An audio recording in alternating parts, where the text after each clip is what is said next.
Boa noite, irmãos, a paz. É muito bom pela manhã, né? Igreja bastante cheia de manhã, geralmente assim, né? As pessoas têm mais condições e tivemos uma festa muito bonita, né? Eu sou assim muito privilegiado porque dos 50 anos de nona igreja, eu aliás tenho 39 de nona igreja, mas de casamento 36, né? E hoje pela manhã o pastor orou, os presbíteros, sobre a minha cabeça e da minha esposa, né? Que estamos juntos aí há 36 anos, caminhando aqui nesse ministério nona igreja. Tem sido muito bom para nós, família amável, que tem nos abençoado muito, né? Bem decorada na igreja aí, umas fotografias bonitas. E eu vou falar pro Léo, viu, pastor? Porque um dia eu preguei, o Léo mandou as fotos. Aí eu olhei assim, aí não me vi. Aí eu falei, eu vou procurar o Léo. Léo, você tem alguma coisa contra mim, irmão? Não. Ué, tá estranho, porque todos os pregadores que vão na nona, você tira foto de perfil, sabe? Sabe aquelas tridimensional, 3D, aquela... Você capricha bastante e delineado, aquelas fotos assim no rosto e tal. E você me deixou, irmão. O que está acontecendo? Ah, vou ver isso aí. Não, vou ver, já morreu. Quem está fora da foto sou eu, meu filho. Agora, aí ele agora está tirando foto assim, até no corredor, ele tira foto. Aí ele mandou, e eu falei assim, ó, rapaz, aprendeu a lição. Mas brincadeira, né? Tem muita amizade assim, muita liberdade com o Léo. E são diáconos amados, né? Diáconos amáveis e amados.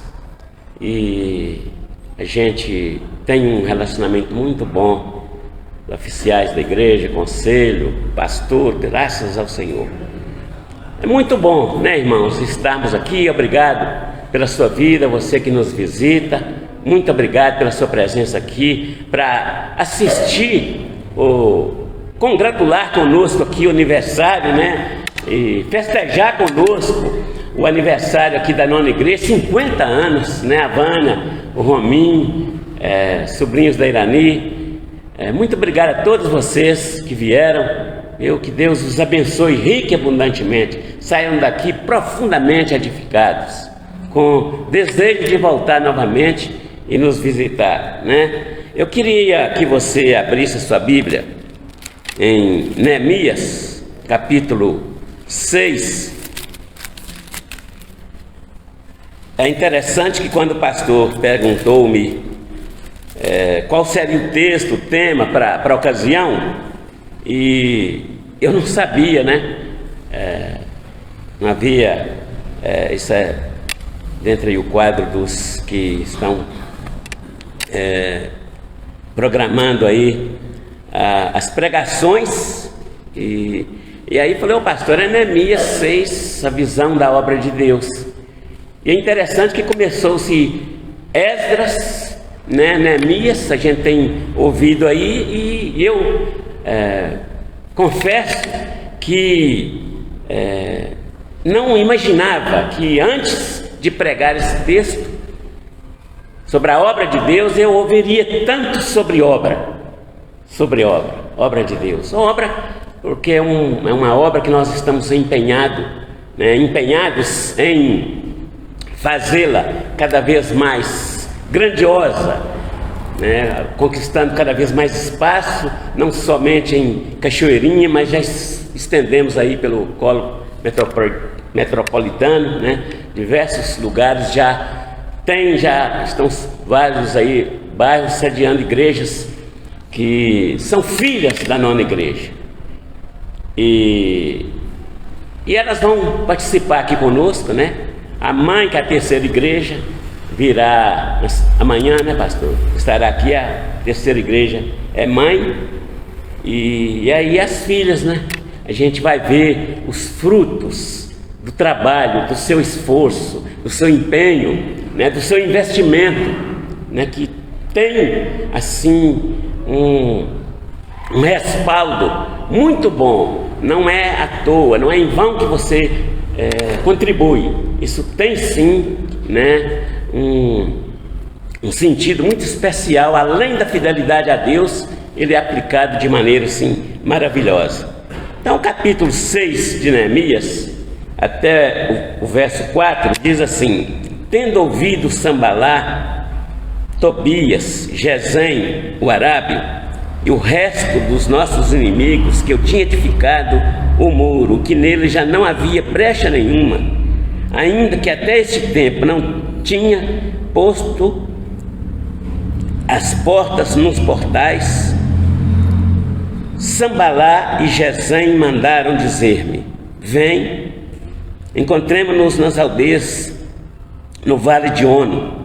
Porém tentavam fazer-me mal.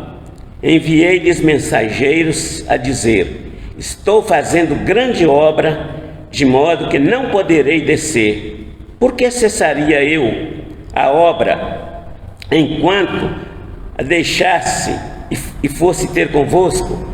4 vezes me enviaram o mesmo pedido. Eu, porém, lhes dei sempre a mesma resposta. Pai, muito obrigado, que mais uma vez o Senhor nos concede a graça de estarmos aqui. Obrigado a Deus, porque este é um privilégio muito grande que o Senhor tem dado, e principalmente eu te agradeço pelo carinho, pela demonstração assim de amor, de consideração do pastor Enoque. Poderia ser ele, sim, é o pastor da igreja. Num dia como esse, inicia esses 7 dias de festividades, ó Deus, nesta igreja, pelos seus 50 anos de aniversário. Muito obrigado, que o Senhor tem trabalhado o coração do teu servo, tem sido humilde, e eu te agradeço muito por esse privilégio. Que o Senhor o abençoe, continue o abençoando muito, Senhor Deus, dando graça para que ele tenha sempre esse coração humilde. Abençoa-nos, Pai, nesta noite. Tem misericórdia, que a palavra do Senhor possa alcançar os nossos corações mais uma vez, para a glória e honra do teu nome, em nome do Senhor Jesus. Amém.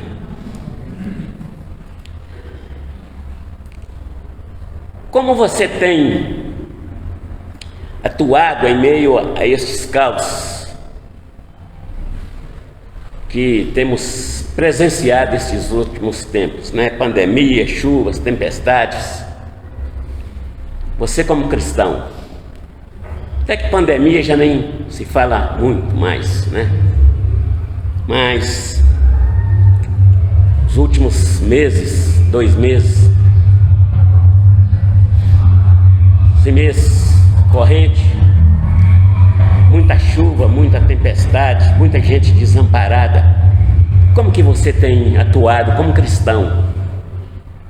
Será que você tem sido solidário? Feito alguma coisa? Pelo menos orar, né? Que a gente às vezes não pode fazer muita coisa não, mas orar. Seu irmão disse: irmão, você acredita que eu nem orei? Misericórdia, né? Se faz qualquer pentecostal desse apurrinhado aí dizer: queima ele, Jesus.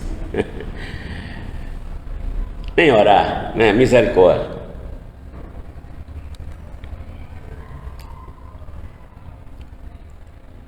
As pessoas podem até estar desabrigadas, mas nós não estamos desobrigados sem abrigá-las.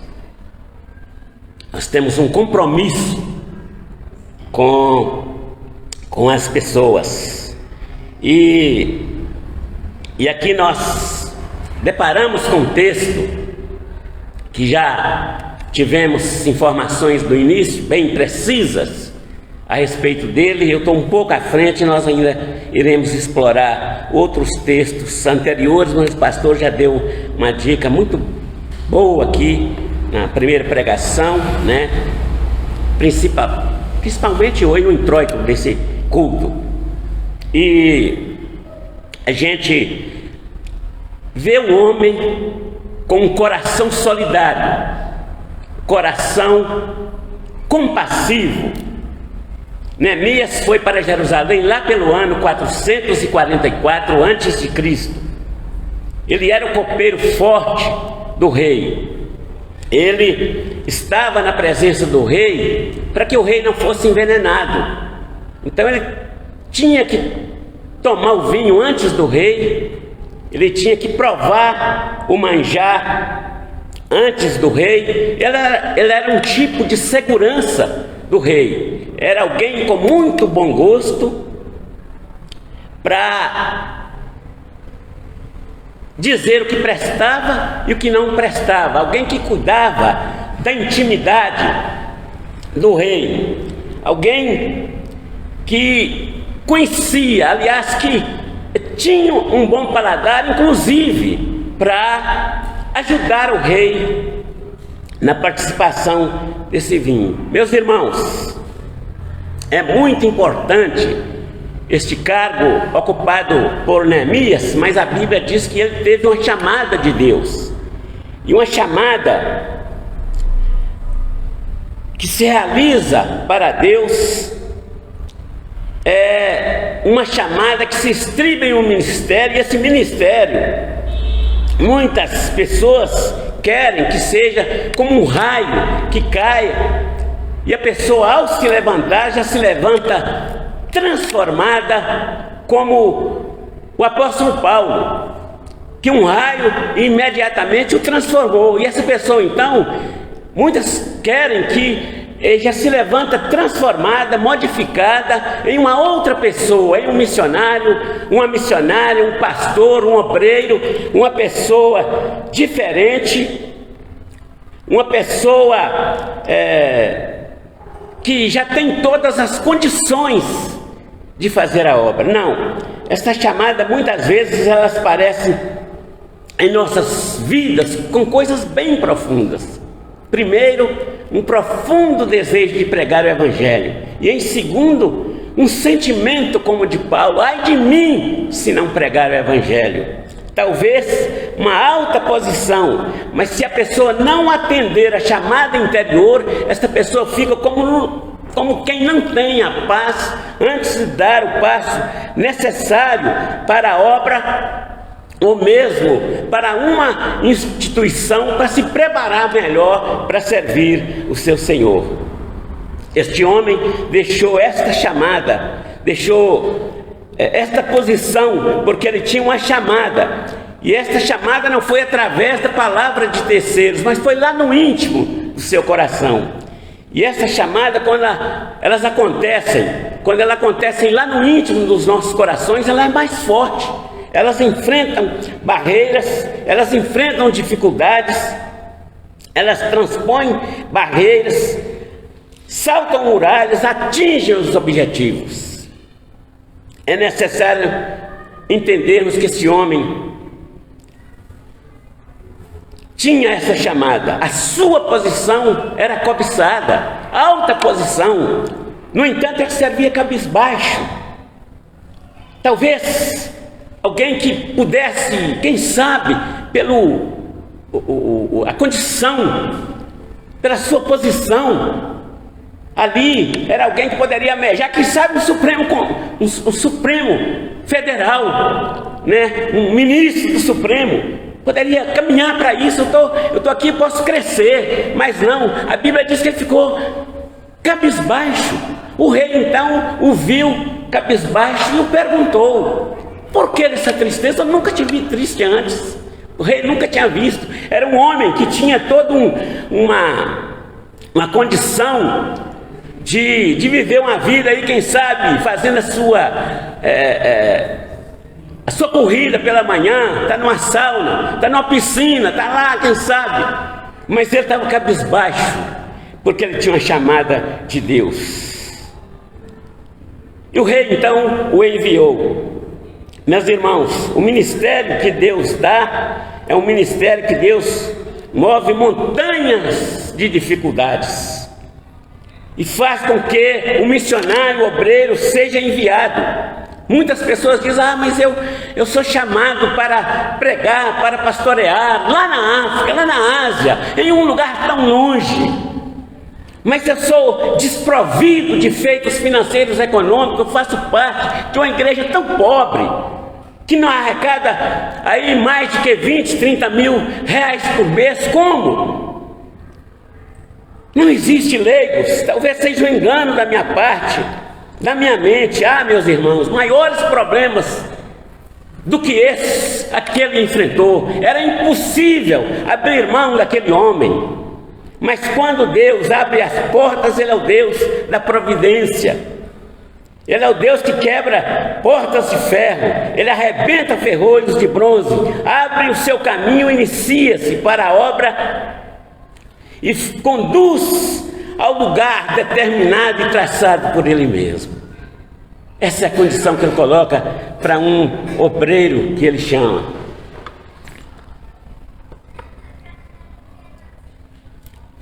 E aquele homem fez uma viagem de mais, quem sabe aí, quase 1000 quilômetros, a lombo de animais. Uma viagem com muitos problemas, com muitas dificuldades. Mas a pessoa que é chamada por Deus, ela não desanima. Eles tiveram muitas dificuldades, estão registradas aqui na Bíblia. E muitas pessoas, quando entram na obra de Deus, e as dificuldades elas começam a dizer: será que Deus me chamou de verdade, realmente? Será que Deus me chamou para estudar nesse seminário de verdade? Será que eu não estou enganado?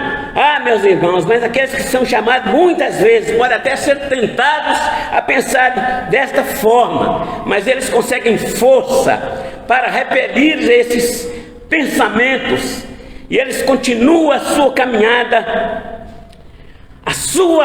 na sua direção estabelecida e traçada pelo próprio Deus. Meus irmãos, quando ele começou a obra, muitos ficaram contra. É interessante isso. Quando nós começamos uma obra para Deus, muitos ficam contra. É interessante isso. Se você pensa em fazer uma obra vocacionado pela humanidade, você está completamente, redondamente enganado. Uma obra que se realiza para Deus, ela tem oposição. Ela tem a oposição do diabo, tem a oposição dos demônios, tem a oposição das portas do inferno, que é um conselho satânico. Ela tem a oposição da sociedade, de todos os cristãos que estiverem na carne. Mesmo sendo homens de Deus, sendo homens salvos, eles lutaram contra a própria obra de Deus. Porque o homem carnal, ou seja, o nosso velho homem, anda de braços dados com o próprio Satanás. Quando Jesus ia realizar uma grande obra de ir para a cruz, um apóstolo aproximou-se dele e disse: nem te suceda tal, o senhor não pode fazer isso, o senhor não pode ir para a cruz. Jesus disse: para trás de mim, Satanás, para trás de mim. Quantos irmãos trazem mensagens derrotistas, mensagens que tiveram origem no próprio inferno, que jogaram um verdadeiro balde de água fria, de água congelada, e nós ficamos: as suas palavras têm muito de verdade nela. Não, para trás de mim, Satanás, para trás de mim. Toda obra de Deus tem oposição. Se a sua obra não tem oposição, querido, infelizmente tenho que lhe dizer, ela não é de Deus, porque a de Deus tem oposição. Cristo disse: ai de vós, quando todos os aplaudirem. Ai de vós, quando ninguém recalcitrar contra as suas palavras. Ai de vós, quando as vossas palavras são bem recebidas por todos, porque estáis agradando homens e não a Deus. Toda obra de Deus, querido, tem oposição. É necessário que tenhamos esse espírito, essa graça, essa tenacidade, para que nós possamos então enfrentar a oposição dando uma gargalhada, não expulsando nem matando a oposição. Tem muitos líderes que só sabem governar como os comunistas governam na Rússia. Qualquer pessoa que se levanta contra o governo é levado para um paredão e recebe um pilotão de fuzilamento. É muito fácil governar assim, né? Sem oposição, e muitas vezes nós, porque sabemos que Deus nos chamou, que Deus nos enviou, nós temos a mesma tentação de pisar, calar, fechar, rechaçar todo tipo de oposição. Não, mas nós precisamos da oposição, irmãos. Eu tenho que lhes dizer isto. Nós precisamos da oposição. A oposição aponta os nossos erros, a oposição nos fiscaliza. Davi diz que os inimigos estavam a ponto de engoli-lo. Isso fazia com que ele fosse para a presença de Deus. Isso faz a gente envolver mais-se com Deus, preparar-se melhor para fazer a obra de Deus, para enfrentarmos a oposição dando uma gargalhada, né? E não matando a oposição. A oposição também tem o seu ministério. Ela também tem seu ministério, mas a oposição nada realiza para Deus. Nada realiza, mas aqueles que fazem uma plantação de honra para a glória de Deus, esses sim, esses podem, esses que trabalham para Deus, podem sim fazer uma plantação de honra para a glória de Deus. Agora, irmãos, esse homem Neemias, ele estava sentando tijolos e a oposição apareceu, e a oposição o convidou para que ele descesse ao vale de Ono, talvez aí umas cerca de 30 quilômetros ao norte de Jerusalém. E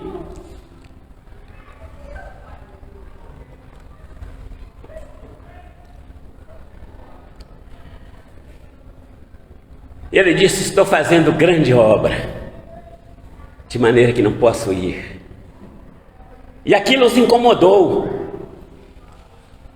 porque Neemias, você assentando tijolos, reconstruindo muros, que grande obra é essa? Um ajudante de pedreiro? Mas toda obra para Deus é uma grande obra, irmãos. Toda obra para Deus é uma grande obra. Se Deus mandasse ao Brasil 2 anjos, um para ser presidente da república e o outro para ser zelador, eles não discutiriam entre si quem seria o mais importante, mas eles se preocupariam-se em obedecer ao Senhor, em fazer a vontade do Senhor. Que toda obra para Deus é importante.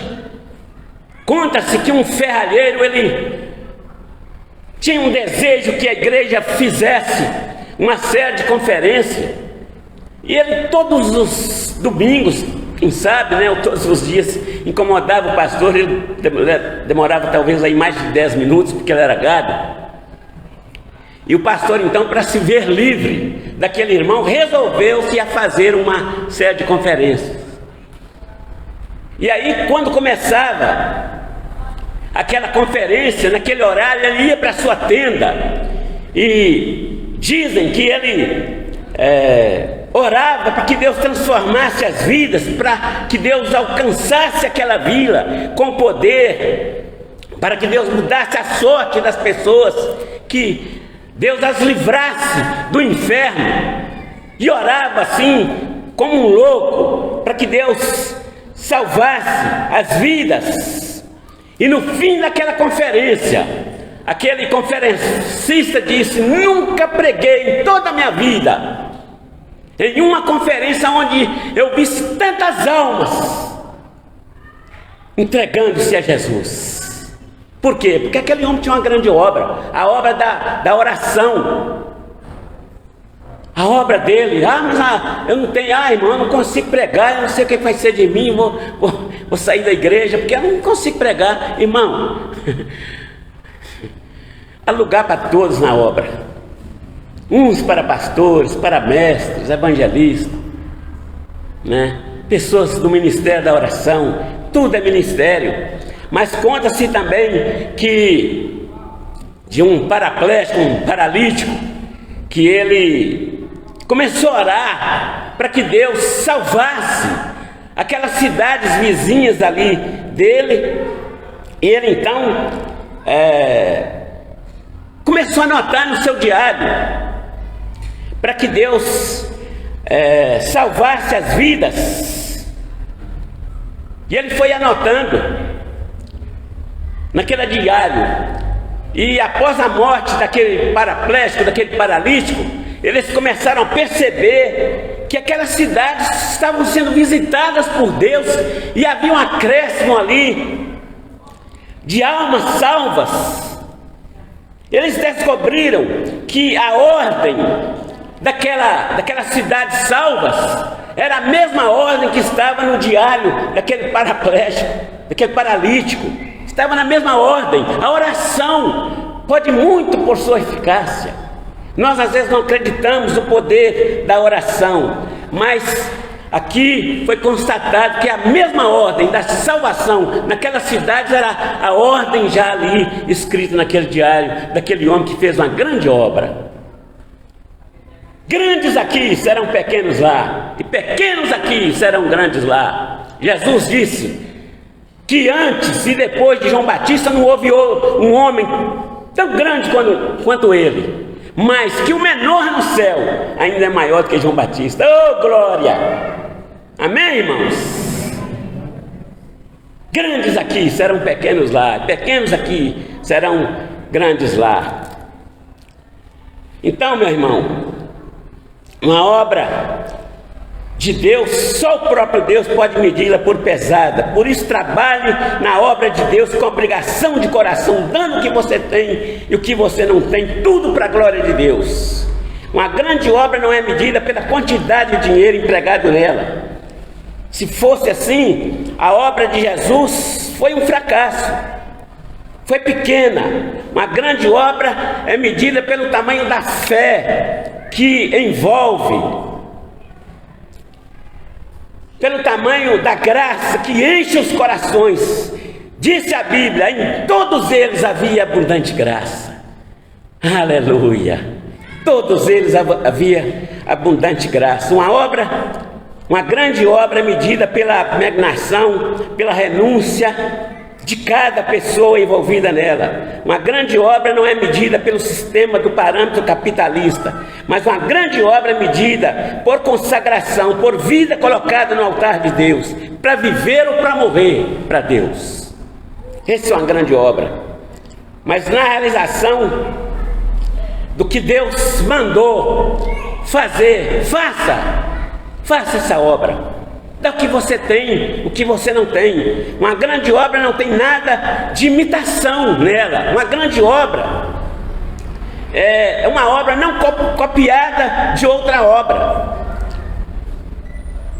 Nós temos e podemos buscar visões do céu, do Senhor, para realizar a obra. Eu até disse que eu me lembro que em 2005, se não me foge a memória, nós tivemos alguns pastores que foram à Coreia do Norte, do Sul, para um avivamento que estava acontecendo, e os pastores foram lá. E eles participaram daquele evento. E é muito bom, eu não estou aqui condenando. Você participar da apoteose, de um avivamento ali do topo, é maravilhoso. Mas o problema é o que está antes. O que promoveu aquele avivamento? A Coreia do Sul foram mais de 30 anos dominada pelo Japão. E eles eram obrigados a prestar culto, adoração ao imperador. Depois a Rússia. Mas alguns missionários se indignaram. E eles começaram a clamar a Deus.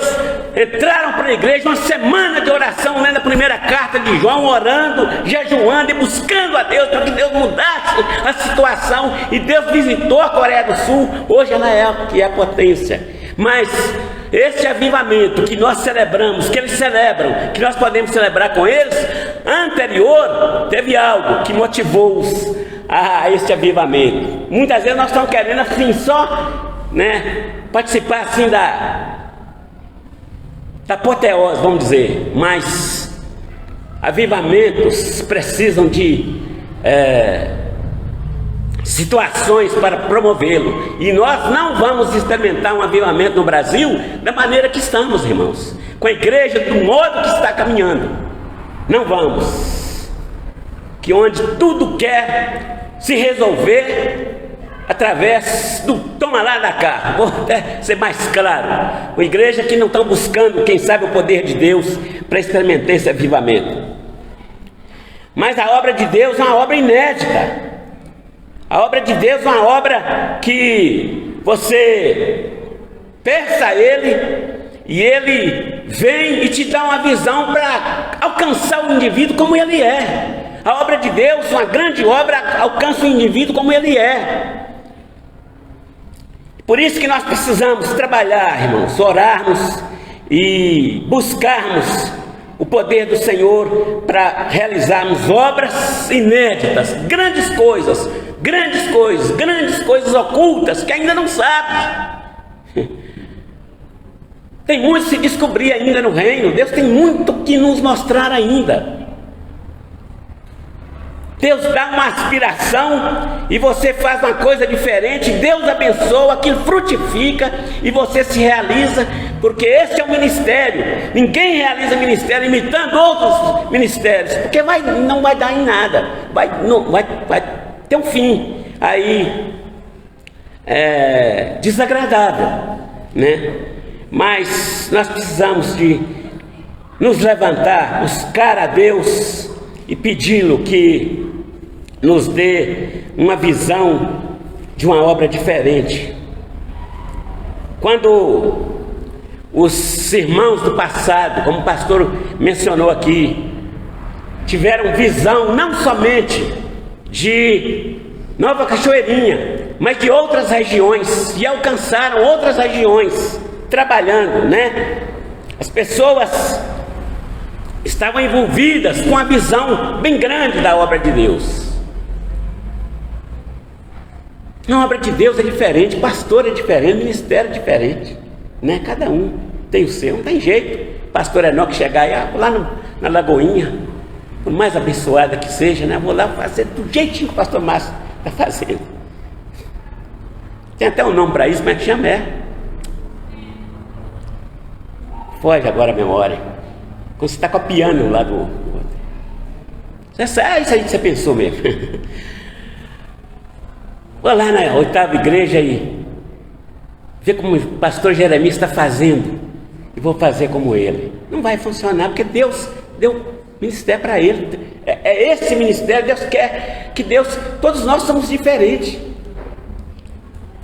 Em uma grande nevada cai tantos grãos né? Mas todos diferentes, não tem nenhum igual ao outro. Árvores, tantas folhas, todas são diferentes. A obra do homem é que é igual, né? Mas tudo diferente. Deus faz para cada um ter o seu lugar, rostos diferentes, digitais. Não, eu vou usar a digital do Afonso, agora eu vou lá no banco sacar. Tem como? É obra de Deus, é obra-prima de Deus. E às vezes a gente fica, né? Eu fico muito triste quando eu vejo aí, há pouco tempo mesmo eu vi uma jovem de 25 anos que morreu porque achava o corpo assim, não estava assim estética, sei lá, alguma coisa, não combinava e tal, veio fazer como é que fala? Esse negócio que fazem aí, as mulheres, eu nunca pedi a Irani para fazer, então nem sei como é que é isso aí. Fez aquilo, trabalhou, né? A estética do rosto e tal, morreu. E um especialista, olhando a foto, falou assim: olha, não consigo ver nenhum erro. Nada aqui. Está perfeito esse rosto, mas quer pôr diferente. Aí a vida cansa, né? Fala, não dá não, então a morte, quem sabe? Então, quando as pessoas criticavam um pastor em uma igreja batista, aquele homem, ele pregava com um vocabulário secante. Era tão secante que as pessoas tinham que levar dicionários para entender o que aquele homem falava. E depois que aquele homem morreu, aquele pastor morreu, todos perceberam que ele havia feito uma grande obra naquela igreja, porque aquela igreja não caiu com a morte daquele homem. Ela não morreu. Quando a obra é de Deus e o pastor morre, a obra continua. Mas quando a obra é do homem, é do pastor, quando ele morre, a obra morre com ele. E aquela igreja então resolveu-se a reunir.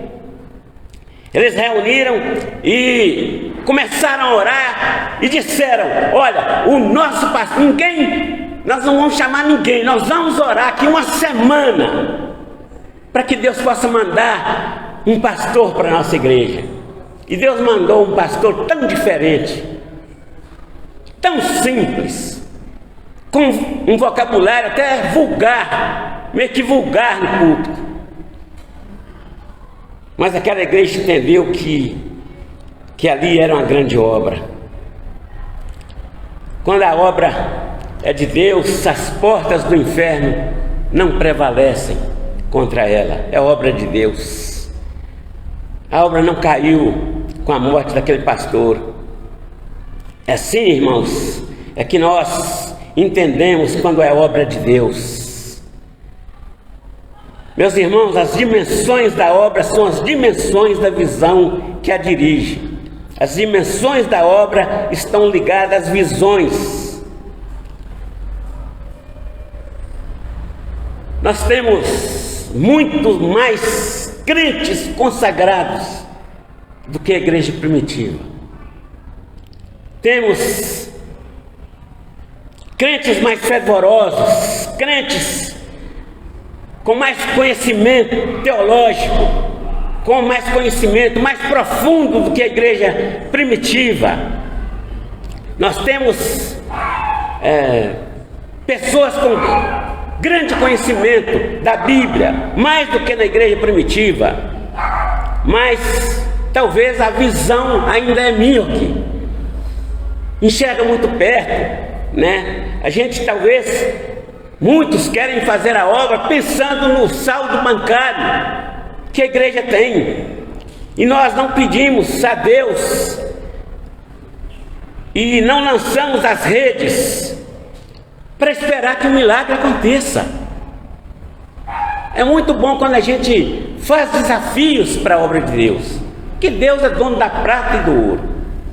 Não precisamos nos preocupar com isso, é a obra dele.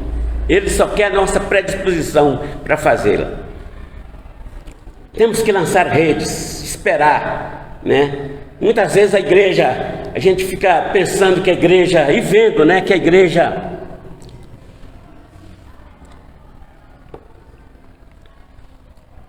no Brasil está perdendo a visão, está indo para outros caminhos, está ficando míope no sentido da visão espiritual. Não vê que talvez nós temos aí mais de 200 milhões de pessoas precisando de Jesus, caminhando, precisando que nós as alcancemos para o céu, e às vezes nós estamos pendendo para outros lados. Eu vejo às vezes a igreja trabalhando, irmãos, coisas que não tem nada a ver, que Jesus não deixou, não deu autoridade para tal. Os apóstolos se incomodaram sim em pregar o evangelho e fazer a obra, mas a igreja está ficando mais que, quem sabe, política do que espiritual, secularizando, pondo mais confiança em homens do que em Deus, que é o dono da obra. É triste nós dizermos isso, mas é verdade, não são todos os pastores, mas nós temos gente assim, de influência, gente com projeção nacional, que poderia usar dos recursos, dos meios, para pregar o evangelho, pregando coisas que não tem nada a ver. Igreja que precisa de enxergar não somente o seu pedacinho, a sua congregaçãozinha, né? Mas precisa de ter uma visão de fazer uma grande obra para Deus. Uma grande obra sempre tem um passo atrás da visão. Isso é que é interessante. Uma grande obra sempre tem um passo antes da visão. Porque não pode a visão ser maior, a obra ser maior do que a visão. Se a obra for maior do que a visão, o obreiro vai ficar soberbo, orgulhoso. Mas quando a obra tem um passo aquém da visão, ele vai olhar e dizer: Senhor, eu queria fazer, como eu gostaria de fazer mais, eu queria fazer tanto, Senhor. Eu queria dar um presente maior para a nona igreja. 50 anos, eu queria ter dado mais, Senhor, mais 5 congregações, seriam 10 congregações, igrejas, né? Quando a obra tem um passo aquém da visão, a gente se sente diminuído. Ah, Senhor, eu queria fazer mais. Agora, aquele obreiro que se contenta com a sua obra, que a obra cresceu mais do que a sua visão, está mais do que a sua capacidade, misericórdia, ele conta: estou satisfeito, tá bom, do jeito que tá bom, né? Tem às vezes até a visão de que a igreja nem deva crescer mais, porque tá bom, esse grupinho que está aqui tá ótimo, né? Não precisamos demais, já é o suficiente para nós. Não, a gente tem a visão de que vai crescer mais. Quando você tem essa visão de crescimento, a visão que está além do pequeno grupo, a visão na multiplicação, não parou no pequeno grupo, é na multiplicação. Aí sim vai ter um gás para multiplicar, para crescer, para trabalhar para esse crescimento, e não se contentar com aquele pequeno grupo. Isso precisa acontecer conosco. Uma grande obra é uma obra que Deus tem prazer de ajudá-la a caminhar. É uma obra que tem todo o aval de Deus, tem toda o apoio de Deus, toda a aprovação de Deus para esta obra. É uma obra que Deus a conhece como sendo feita para Ele, como nós já fizemos aqui, mas nós não paramos. Nós estamos satisfeitos. Patamar aí, já gargamos patamares espirituais tão grandes, né? Enormes e tal. 5 congregações na Presbiteriana, tá bom, 5 congregações, 5 igrejas organizadas, né? Tá ótimo. Não, se Deus permitir, construiremos mais. Vamos aproveitar os espaços e queremos crescer, pequenos grupos, crescer com igrejas construídas, né? Nós precisamos ter alento na obra de Deus. Precisamos de um envolvimento que possa fazer com que a igreja alcance espaço. Temos tanto espaço. Um dia estava indo para casa e Erani falou: mas tinha um bar ali, já tem outro, todos cheios, gente, uns tropeçando nos outros lá, né? Gente caçando um lugarzinho ali para uma cervejinha e tal, e tem lugar para todos, interessante. Aí vai: não, mas a igreja, tem uma igreja ali, eu vou construir. Não, irmão, se tiver espaço, vamos construir. É visão. Estava ouvindo o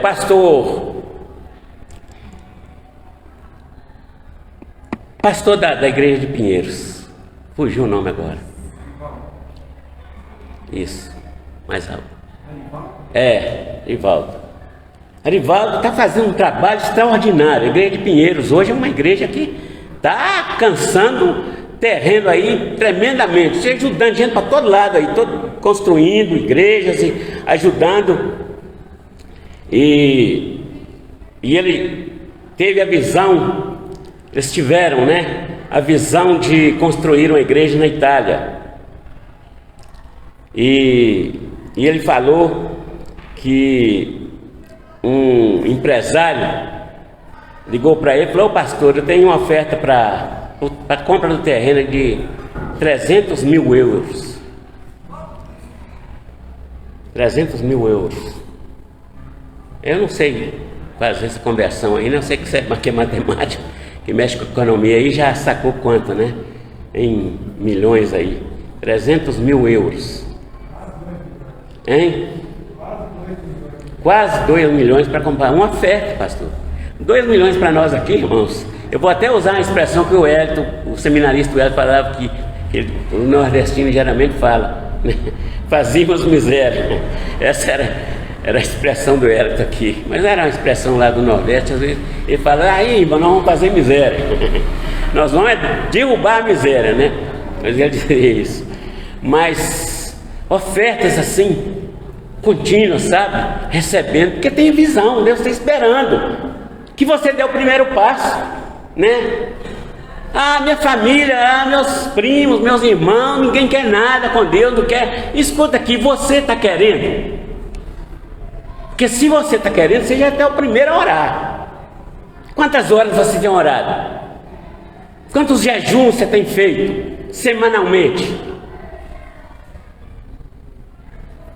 E essa semana, pastor, interessante, foi uma semana de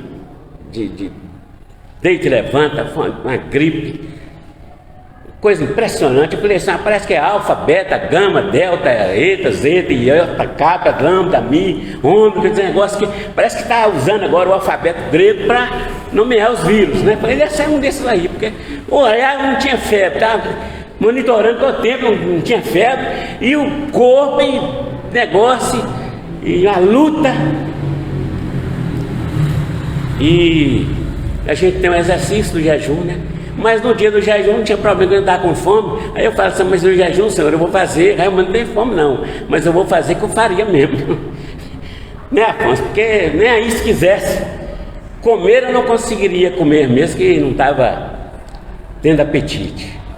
Mas Deus me abençoou, que os exercícios espirituais, a oração 4 horas da manhã, a busca de Deus, que nós temos buscado a Deus. Os presbíteros têm reunido na sexta-feira, né? Às sextas-feiras nos reunimos com o corpo todo quebrado, e não sei que gripe, mas era um ataque tão forte do inimigo, que a vontade era tanta de estar aqui, principalmente com a minha esposa, para oração pela manhã, no primeiro dia de aniversário da igreja, e o ataque tão grande, mas a vontade de estar aqui era tão grande, que eu tive alento, né, a disposição. Deus me deu graça para estar aqui, estou de pé, louvado seja Deus, amém, né?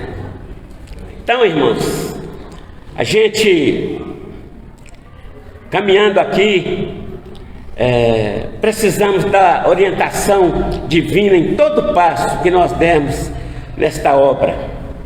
Esses passos dados no Espírito de Deus, orientados por Deus, cada passo para dirigir esta obra. E aquele grupo que você está dirigindo, Deus vai abençoá-lo quando você investir realmente o interesse de ver o crescimento. A gente fala muito e preza muito, e é evidente que sim, o crescimento, né, qualitativo. Temos que crescer sim, qualitativamente. A igreja no Brasil parece que conta aí parece que o último censo foi em 2010, se não me engano, mas aí aproximadamente 25% da nação brasileira, se não me engano, se não me foge a memória, é evangélica. Evangélica, né? Mas já é o suficiente para fazer uma grande diferença. Deus procurou um homem para colocar na brecha, um homem. Onde estiver 2 ou 3 reunidos em meu nome, ali eu estarei no meio deles. Ali eu estou no meio deles. E é Deus que está esperando que você promova esse avivamento. Vai acontecer na sua casa. Mas é avivamento, irmãos. Não é a gente ficar buscando, como eu citei aqui, dos irmãos que foram lá, amém, que foram lá. Mas 10 anos depois, em 2015, o Atlas de Violência mostra que houve um crescimento da violência de 10%. Então, não é ir lá experimentar os avivamentos dos outros, mas é experimentar o nosso avivamento. Eu estou esperando um avivamento da igreja brasileira. O avivamento que nós vamos experimentar de nós mesmos. E não ir experimentar avivamentos de outros. São bem-vindos, sim. Abençoa, sim. Mas nós queremos o nosso avivamento. Avivamento da igreja brasileira, onde pastores vão se quebrantar diante de Deus, onde pastores vão deixar a politicagem de lado. Apesar de que o nosso patrono, nosso grande mestre aí, Calvino, disse que a vocação política é tão sacrossanta quanto o sagrado ministério. Mas é numa outra ocasião, né? Que sabe desses movimentos aí, quem sabe um teocratismo que havia, né? Um momento teocrático, que onde Deus é que dirigia hoje, que mas Deus é o Deus que Brasil é do Senhor Jesus, que sabe, papo furado, irmãos, que o Brasil é do Senhor Jesus, que coisa nenhuma. Ele é pelo poder que Deus tem sobre essa nação que Ele manda. Lá no Salmo 24:1, lá você vê lá, que Ele que é o Senhor da terra, manda mesmo. Agora, no sentido de Deus ser aquele que a nação brasileira está adorando, alguns poucos. Ele não é, Brasil é do Senhor Jesus. Pode ser ainda do Senhor Jesus, mas no momento, não. Viu? Tem muita coisa precisando de mudar aí, e nós precisamos trabalhar essa transformação. E aqui nós estamos vendo aí, restaurar os nossos muros. Qual é o seu muro? Os muros que estavam caídos, as portas queimadas a fogo, Jerusalém destruída. Neemias foi para restaurar muros físicos, mas nós precisamos restaurar os nossos muros espirituais. Qual é a brecha? Qual é aquilo que está? Qual é a sequela da sua casa? O que está sendo necessário restaurar? Qual é a visão de mudança no seu lar? O que está acontecendo com seu marido, com sua esposa, com seu filho? Qual é a restauração que você está esperando? Restauração de uma boa formação acadêmica, de colocar o seu filho numa faculdade e ele ter uma boa formação acadêmica, um bom emprego, um bom trabalho, tudo isso, amém. Isso é muito bem-vindo. Mas não é prioritário na nossa vida, prioritário na vida dos filhos. E hoje pela manhã, quando eu disse para o José: olha, eu estou muito feliz com você, creio que seus pais muito mais. Nem que se você fosse nomeado um engenheiro da NASA, hoje eu estivesse no projeto do Elon Musk aí, desses projetos da espaçonave aí, eu não me alegraria tanto como eu estou alegre de ver você com 23 anos, já com a faculdade completa e entrando numa outra faculdade teológica. Não ficaria feliz, mais feliz, porque tudo isso vai passar, irmãos. Isso que nós estamos vendo, essas construções vão passar, mas a palavra de Deus, a Bíblia diz que essa não passará, e se você alinhar-se a ela, você vai subir com ela. Isso aqui não estou dizendo, não estou condenando o que está acontecendo, não, mas não é motivo também para se alegrar muito, não, se vangloriar, não, o servo de Deus, porque o que Jesus deixou para nós é o prosseguimento da sua obra. Amém, irmãos? Que Deus possa nos fazer assim, pessoas que tenham compromisso, um coração unido à obra dele. para a sua glória. Amém? Eu queria que você se colocasse em pé. Nós vamos orar. E eu queria te fazer aqui 3 perguntas, que você pensasse nelas. Essas 3 perguntas, concluindo aqui. Qual desses 3 representam você? Anani, que levou, só tem notícia da obra, né? Esses estão lá, os que não foram para a Babilônia estão lá, né? Em grande miséria, só tinha notícia. Aliás, tem gente que só tem notícia, né? Mas Neemias te representa, que ora e quer fazer algo. Ou Tobias, Sambalá e Gesem, que estão contra o avanço da obra. Qual desses 3 representa você? Eu vou chamar o pastor da igreja para estar orando aqui para nós, pedindo a Deus misericórdia para que nós tenhamos, pela sua graça, irmãos, uma caminhada cristã que honre e glorifique o Senhor.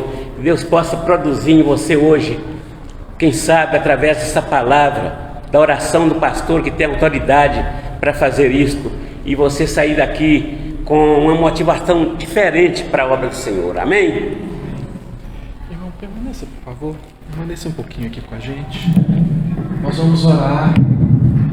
O presbítero colocou aqui esse desafio de você ver quem é você nessa obra. E alguns têm se desviado da obra. Eu quero completar aqui nessa oração com a pergunta que Neemias faz, que é uma pergunta retórica. Ele pergunta assim: estou fazendo grande obra de modo que não poderei descer. Por que cessaria a obra enquanto eu a deixasse e fosse ter convosco? Por que pararia a obra do Senhor, irmãos? Por que pararia a obra do Senhor que Ele começou nesse lugar? Por que pararia a obra do Senhor que Ele começou na sua vida? Por mais abençoada que você seja, Deus não completou a obra. Por que pararia a obra? Por que você se desviaria? Para vender aqui, quem está chamando você com psiu?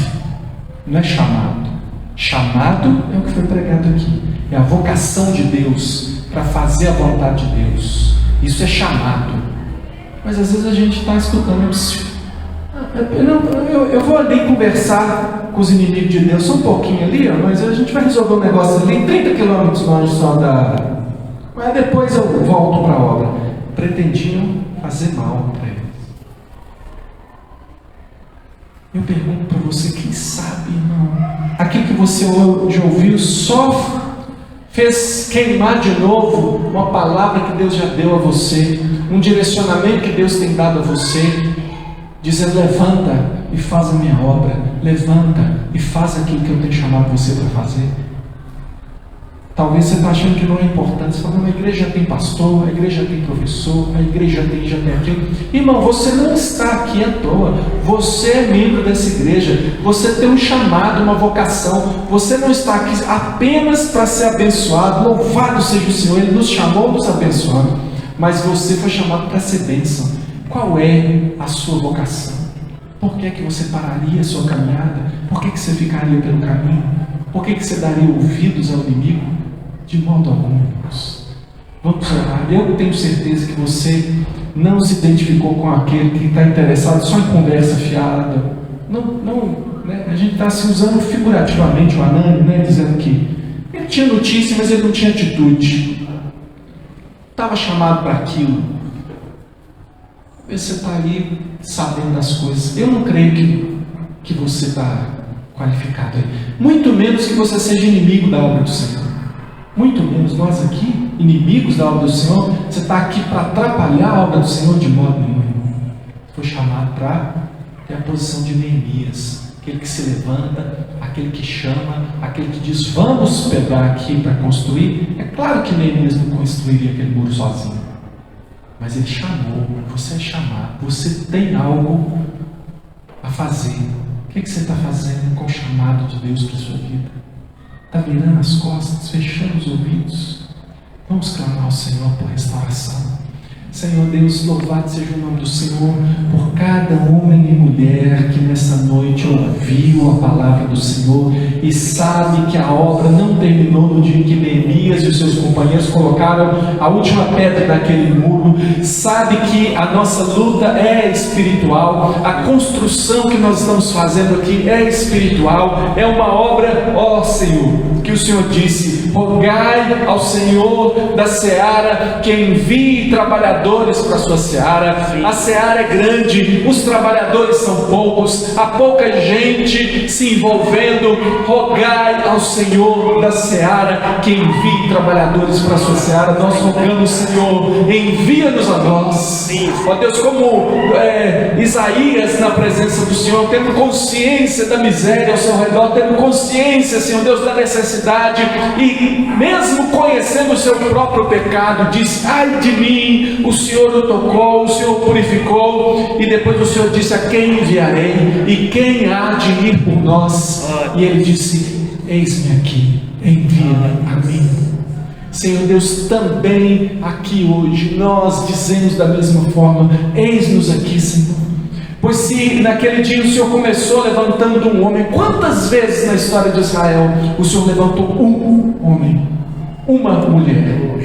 E a partir daquele levantar do Senhor, toda uma nação foi abençoada.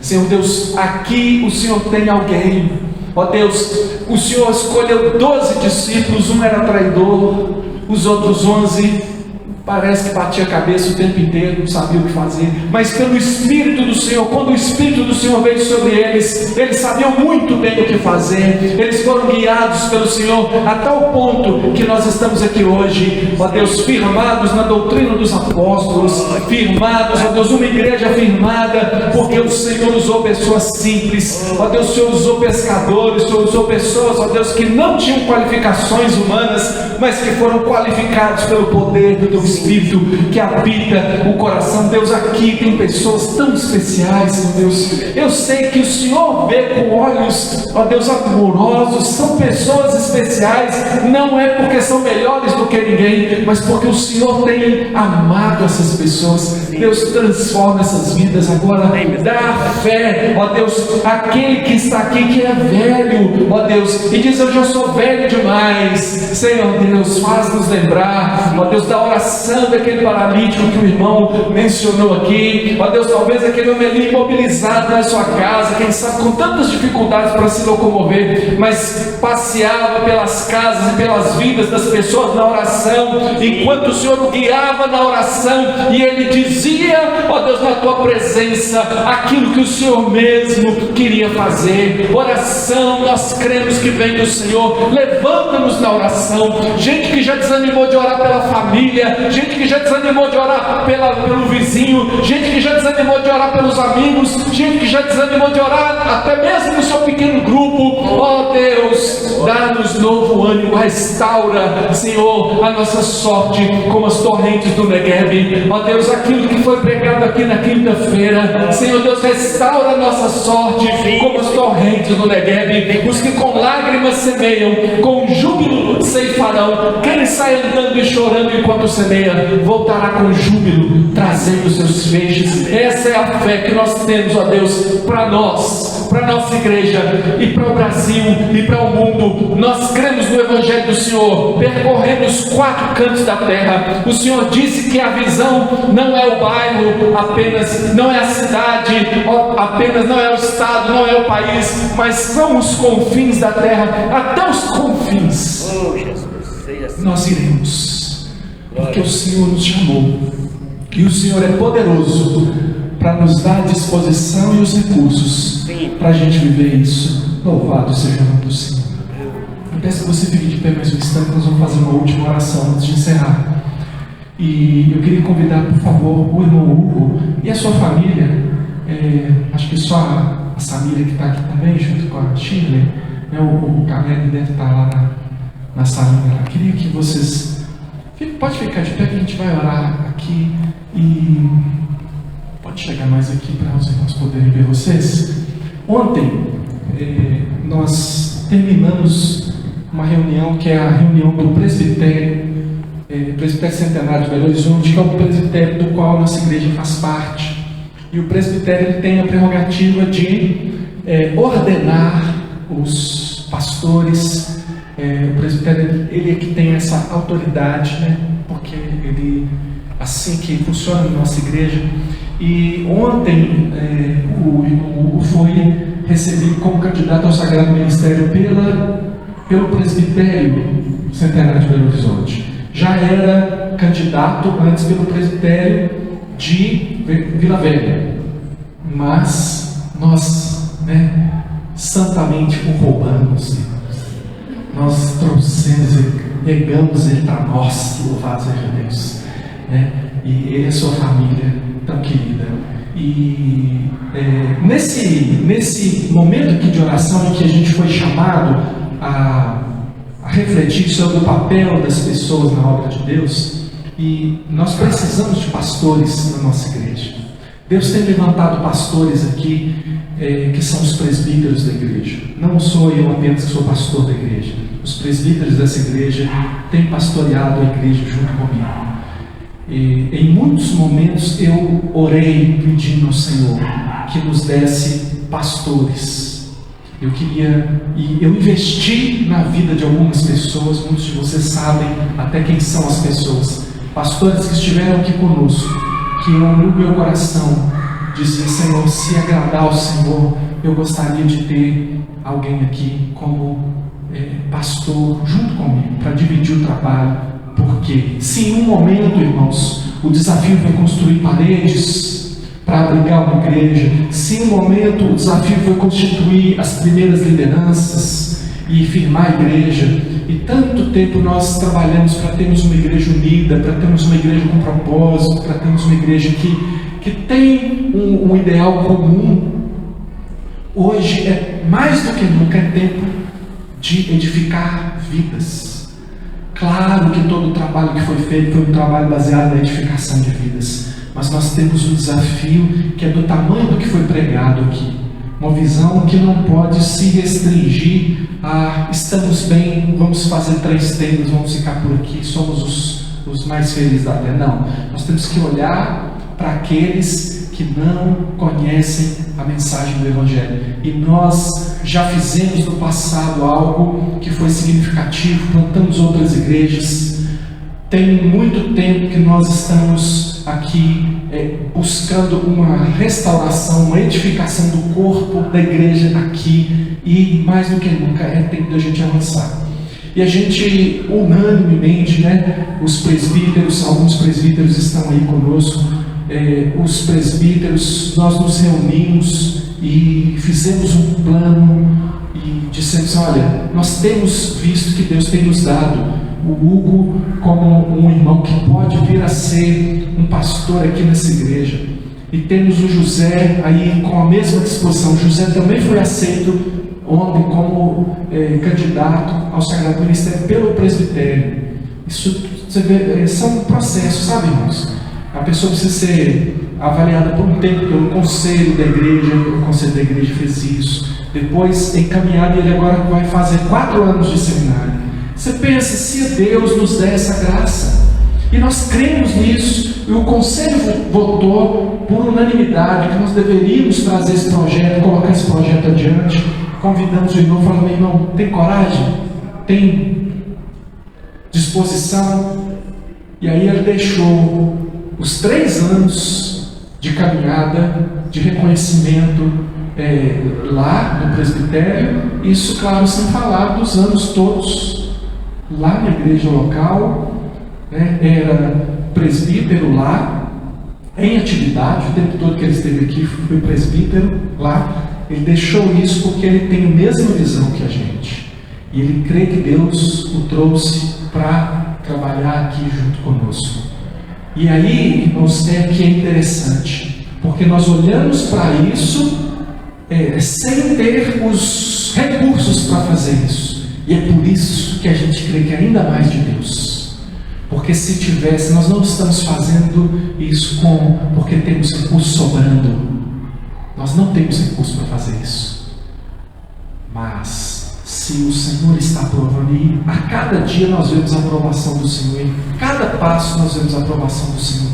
E agora nós temos essa graça. O irmão está aqui, eles são membros da nona igreja hoje, eles são, e o irmão está caminhando, ele está fazendo o 4º ano do seminário. O desejo, e eu tive desejo que outros estivessem aqui, irmãos, mas eu nunca tive tanta convicção. Parece contraditório? Pode parecer contraditório, mas quando não se concretizou em outros momentos, eu estava assim, mas Deus, sei o que Deus está fazendo, amém.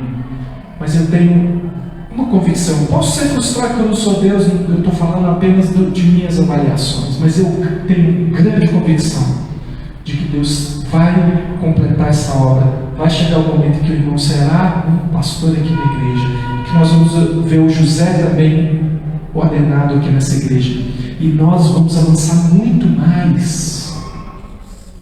Nós vamos alcançar, irmãos, porque Deus, Ele faz essas coisas. Ele pega o que não é, os que não são, para confundir as coisas que são. É porque sabe, é para que a gente possa dizer que foi o Senhor que fez. Então eu gostaria de pedir, o José infelizmente teve um imprevisto, ele estaria aqui hoje à noite, teve uma situação que ele precisou atender de urgência lá, e não está aqui conosco, mas eu gostaria de pedir, aproveitando que está aqui o presbítero Carlos, que é o presbítero emérito, e nós estamos nesse momento tão marcante da nossa igreja, que é um momento de aniversário, e pedir que o irmão faça uma oração pelas nossas vidas, especialmente pela vida dos novos irmãos aqui que são agora candidatos, aspiram ao ministério, e que você, irmão, ore por nós. Você ore, irmãos, ore, porque nós somos uma pessoa, cada um de nós aqui, eu, Hugo, cada um aqui, uma pessoa igualzinho você. A gente só tem um chamado específico, mas essa obra não vai ser feita sem você. Ela não vai ser feita sem você. Tudo isso só acontece na unidade. E nós precisamos de unidade na oração. A unidade começa na oração. Quando a gente começa a orar por um mesmo propósito, a gente começa a ter mais unidade. E é nessa congregação, como diz o Salmo 133, né? Unidos os irmãos, ali ordena o Senhor a sua bênção e a vida para sempre. Então eu peço que os irmãos que recentemente votaram aqui em mim como pastor por mais 5 anos aqui na igreja, e eu dizia em alguns momentos, até minha esposa e minhas filhas falaram comigo, mas parece que você tem que falar que você pode ser votado também, porque eu chegava aqui e dizia, irmão, olha, você tem a liberdade de dizer não, você pode embarcar não, lá estamos em paz, pode dizer não. Por quê? Porque tem que ser da parte do Senhor. Ninguém pode votar porque eu gosto do pastor, só porque tem que entender que seja um projeto de Deus, que é bênção para a igreja. E eu dizia, irmãos, e aí o projeto é o seguinte, é o Hugo aqui comigo, é o José também no futuro. Esse é o projeto, irmãos. O Senhor é que vai dizer. Eu não sei se eu estou vivo amanhã, você sabe se você está vivo. Nós não estamos aqui dizendo que vai ser assim. O Senhor é quem vai dizer, mas nós cremos. A questão é essa. E não tem como apresentar a fé sem ser tão positivo. Para mim, é assim que vai ser. Para mim, é assim que vai ser. Eu creio, na minha fé aqui, eu creio. Não estou dizendo que vai ser porque eu acho que então assim vai ser. Eu só estou manifestando a você que eu não tenho como dizer assim, irmãos, talvez, eu não vou dizer assim para você, eu vou dizer assim, eu creio firmemente. E se nós tivermos unidade, nós vamos ter lideranças cada vez mais fortes. Nós estamos vivendo um tempo de lideranças mais fortalecidas aqui na nossa igreja. Os nossos presbíteros estão mais unidos, mais fortes, mais espiritualmente eles estão melhor, estão mais engajados, estão mais participativos. E eu posso falar isso que eu conheço, tem 20, perdi as contas, irmãos, mais de 20 anos que eu estou no conselho dessa igreja. Já eu convivi com muitos presbíteros, todos homens de Deus, mas eu posso dizer que nós vivemos um momento especial. um momento especial diante do desafio que nós temos. Nós temos uma liderança aqui de diáconos, que são homens que estão crescendo na presença do Senhor, estão buscando ser melhores. Serão, irmãos, vocês serão melhores. Temos hoje uma junta diaconal melhor do que já tivemos. Não chegamos lá, como também não chegamos como conselho, não cheguei como pastor, nenhum de nós chegou, mas eu vejo o caminho de vocês aqui e temos uma oportunidade, mas isso não vai ser feito sem oração. Aquela imagem ali não é à toa, né? Restaure os muros. O que estava por detrás da restauração dos muros? A oração, a comunhão com Deus, a sintonia com a vontade de Deus. É isso que vai nos dar vitória. Então nós vamos terminar com essa oração. Eu vou pedir então que o presbítero ore.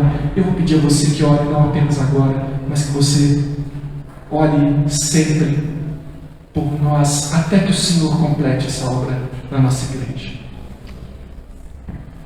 Senhor, eu quero mais uma vez te agradecer pelo privilégio de tê-los aqui conosco. Pastor Enoque como reeleito por mais 5 anos. Obrigado, Deus, pela vida do teu servo, que o Senhor derrame da tua graça cada vez mais sobre a vida dele, que ele possa levar essa obra avante, ó Deus, usado pelo Senhor, construindo aqui, Senhor, na visão que o Senhor der para ele, ó Pai, aqui muros de proteção espiritual nessa igreja contra as trevas, contra as forças do mal. Dá a ele, Deus, capacidade para ser o anjo protetor dessa igreja, o anjo espiritual da palavra, da pregação da palavra, revelada a nós. Tem misericórdia, usa o teu servo, ele, a sua família, vai abençoando cada um ali naquela casa. Ora também agradecendo ao Senhor pela vida do Hugo, seminarista Hugo, que muito em breve o teremos aqui como pastor auxiliar. Abençoa o teu servo, abençoa a sua família, Deus, a sua esposa, seja companheira idônea, seja aquela que esteja ao lado dele, não à frente, meu Deus, não atrás, mas de lado, ao lado dele, uma companheira que possa realmente ser idônea, auxiliar, uma auxiliadora no lar, para que assim a obra do Senhor avance cada vez mais, que o servo conclua a sua formação teológica e venha mesmo, Deus, somar conosco aqui o pastoreio dessa igreja. Abençoa, Senhor Deus, tem misericórdia, da mesma forma ora pelo José, peço que o Senhor abençoa, ó Deus, aquele jovem tão novo, Senhor, e já assim despertado para a obra do Senhor, sustenta o teu servo, tem misericórdia, dê a ele todas as condições que ele precisa, emocionais, físicas, espirituais, para prosseguir nos seus estudos. Muito obrigado por essas vidas. Nós os abençoamos agora, Senhor, como nona igreja, e as recebemos para somar-se a nós, conosco, nesse grande ministério, nessa grande obra, para a glória e honra do teu nome. Em nome do Senhor Jesus. Amém. Irmãos, vamos em paz, que a graça do Senhor Jesus, o amor de Deus, o nosso Pai, e a comunhão, o Espírito do Senhor seja com todos nós, agora e sempre. Amém. Amém. Deus abençoe você, sua semana. Obrigado a você que veio visitar a gente aqui, são muito bem-vindos. E, olha, 2 coisas aqui. Não esquece que os cultos começam às 19h30. Não se esquece que no domingo nós temos um tropeiro aqui, que vai ser um almoço, e você pode comprar ali com os irmãos diáconos, e pode participar aqui com a gente, ou levar uma Mitex no final do dia lá, da manhã. E agora tem um cafezinho na praça, tá bom? Que aí, se você quiser, estamos lá para tomar um cafezinho com você.